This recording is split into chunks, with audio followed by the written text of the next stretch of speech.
Leo Mei Mosi, tunawatakia wafanyakazi, waajiri, waajiriwa Mei Mosi njema, na ni siku naamini ya kupima thamani yetu. Nini kipimo cha thamani yetu?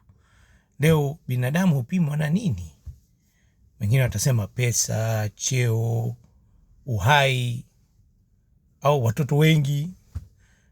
Well, kutafakari kipimo chetu na thamani yetu na kuishi maisha ya kusudio, naamini ni mustakbali ya binadamu.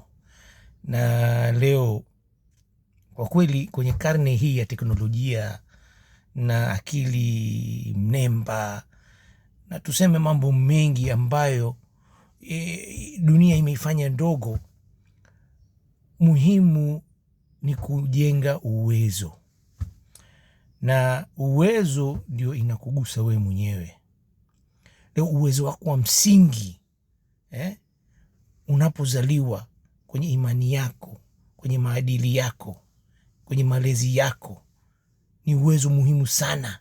Tuzingatie wote wakati tunalea watoto na sisi wakati wanakuwa kubwa. Uwezo watu msingi ni muhimu. Uwezo wako wa kufikiri, ukiweza kufikiri vizuri unajenga maendeleo yako.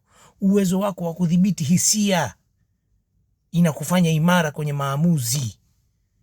Uwezo wako wa kujenga mahusiano na mawasiliano na watu yanakufanya uweze kushirikiana na watu na kujenga maisha.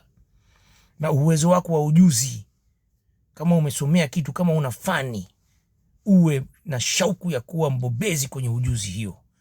Hiyo ndio kipimo cha nguzo hizi za uwezo. Na kwenye njia upite ambao ina mstari vizuri, ujijenge, ujitawale, usikate tamaa hata siku moja. Lazima uwe na tumaini kila siku ya Mungu. Alafu uoneshe malengo yako na hatima yake, urudishe mchango kwa watu wengine, jenga watu wengine pia. Hiyo ndio mustakbali tunayotaka tuwe nayo, na mimi naamini inawezekana.